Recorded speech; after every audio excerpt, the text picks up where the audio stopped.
Dans la concession, ça sentait le pneu neuf et le produit d'entretien. Et vous étiez là, à côté d'une moto à laquelle vous pensiez depuis 20 ans, les mains qui tremblaient. Pas de peur, plutôt d'incrédulité. Vous étiez vraiment en train de le faire.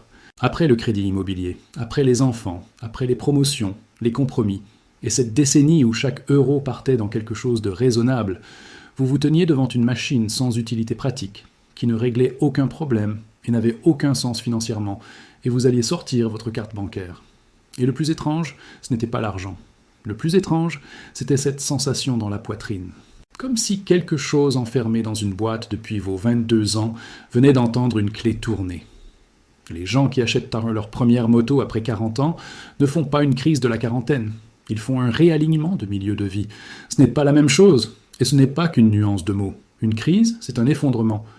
Un réalignement, c'est se remettre dans l'axe. Et ce qui se passe dans le cerveau à cet âge explique très bien pourquoi la moto n'est pas une lubie. C'est la réponse à une question que votre corps pose depuis des années. Voilà la psychologie de ceux qui ont acheté leur première moto après 40 ans. Et à la fin de cette réflexion, vous comprendrez pourquoi ce timing n'a rien d'un hasard, et pourquoi la version de vous qui est montée sur cette moto pour la première fois n'est pas moins responsable que celle qui a attendu. Elle est plus honnête. Vous vous rappelez quand l'idée est apparue pour la première fois. Peut-être qu'à 16 ans, une moto est passée, et quelque chose dans votre poitrine s'est emballé comme un moteur qui prend. Peut-être qu'à 25 ans, un ami en avait une. Vous vous êtes assis dessus sur un parking. Vous avez senti le poids, l'équilibre, et vous vous êtes dit « un jour ». Peut-être qu'il n'y a jamais eu de moment précis. Peut-être que c'était juste là, depuis toujours, sous les décisions prioritaires, comme un grondement sourd au fond d'une vie bâtie sur les attentes des autres. La maison, la carrière, la famille, l'emploi du temps. Chaque choix était le bon. Et chaque bon choix repoussait la moto un peu plus loin. Jusqu'au jour où l'avenir est arrivé, et où vous aviez 43 ans, debout dans une concession, les mains tremblantes. Vous avez remarqué que les gens réagissent bizarrement quand ils apprennent l'âge que vous aviez en commençant. Les motards qui ont grandi sur des motos vous regardent avec un mélange de curiosité et de pitié, comme si vous aviez raté les meilleures années. Les non-motards vous regardent avec inquiétude, comme si la moto révélait un problème. Votre partenaire vous a soutenu, ou toléré, ou combattu, selon les jours. Et vous avez encaissé toutes ces réactions, tout en sachant, dans votre corps, qu'aucune ne collait à ce qui se passait vraiment. Vous ne faisiez pas une crise, vous rattrapiez le temps. La première sortie était à la fois terrifiante et limpide. Vos mains serraient trop fort le guidon. Vos épaules étaient en béton. Vous avez calé au premier carrefour et senti votre visage brûler sous le casque.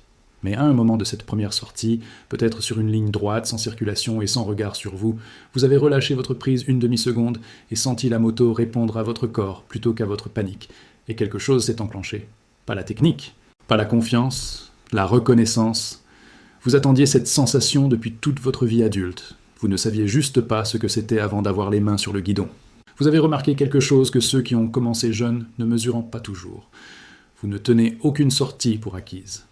Chaque samedi matin, quand vous passez la jambe par-dessus la selle, vous ressentez de la gratitude.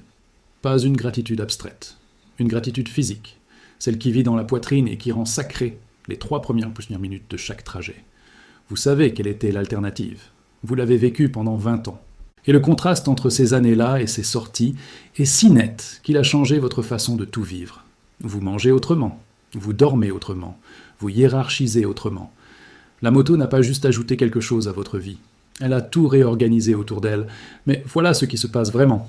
Et une fois que vous l'aurez compris, vous saurez que ce n'était pas tardif. C'était précis. Le psychologue du développement Erik Erikson a défini 8 étapes du développement psychologique au cours de la vie. Celle qui se situe grosso modo entre 40 et 65 ans, il l'a appelée générativité contre stagnation. À ce stade, l'enjeu psychologique principal est de créer quelque chose de porteur de sens au-delà de soi, de contribuer, de bâtir, de laisser une trace. Quand ce besoin est satisfait, la personne ressent du sens et de l'élan vital.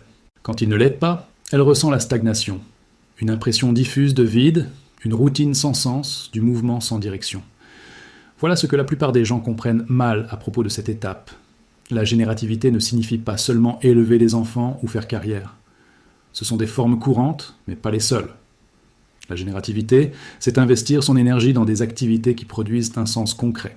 Et pour beaucoup, une fois arrivés à 40 ans, les structures construites à 20 et 30 ans, la carrière, la maison, les routines familiales, relèvent plus de l'entretien que de la création.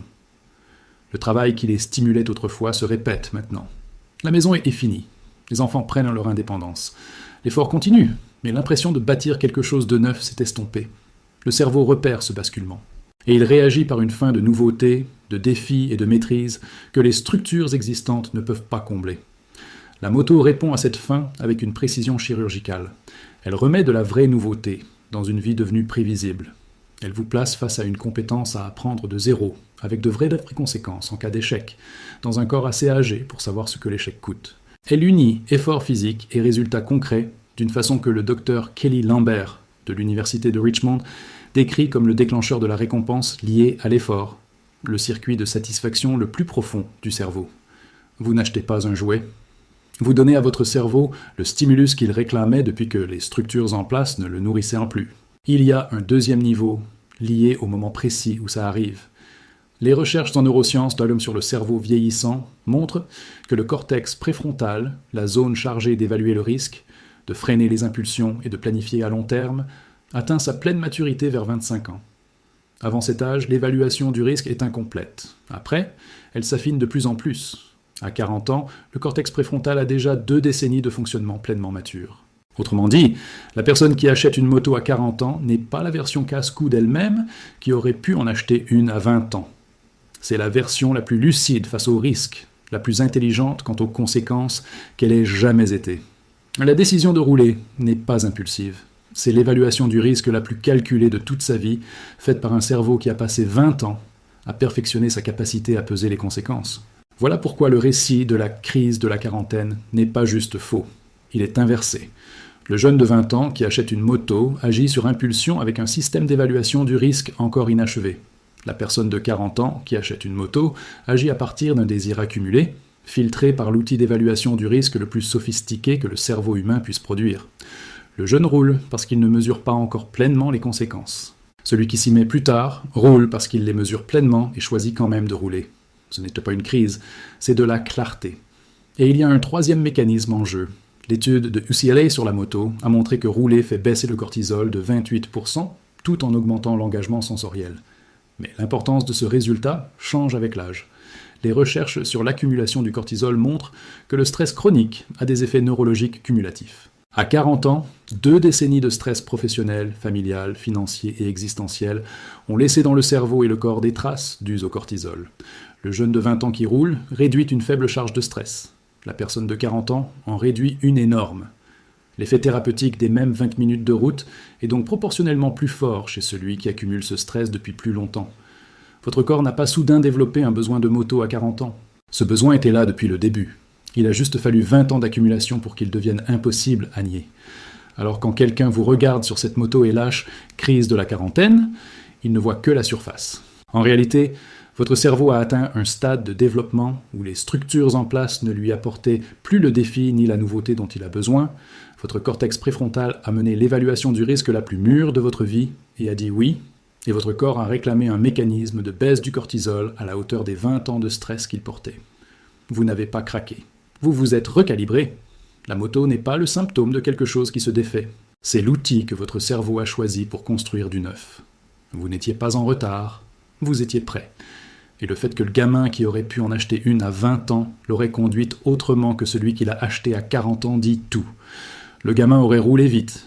Vous roulez éveillé.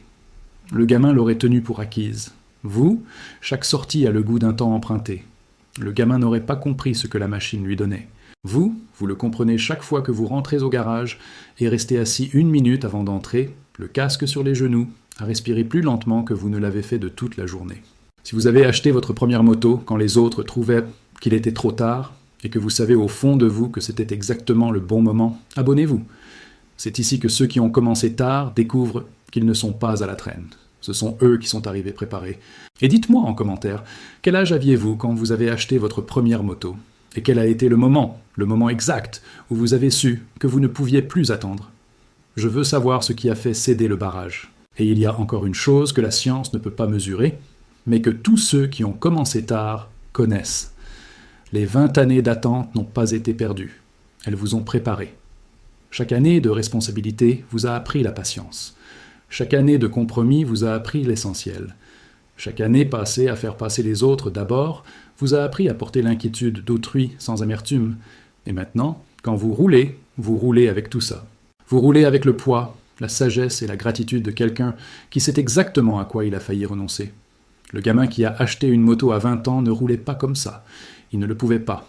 Il n'avait pas assez vécu pour comprendre ce que la route lui donnait. Vous, oui. Et cette compréhension, gagnée sur 2 décennies de vie adulte, fait du départ tardif non pas un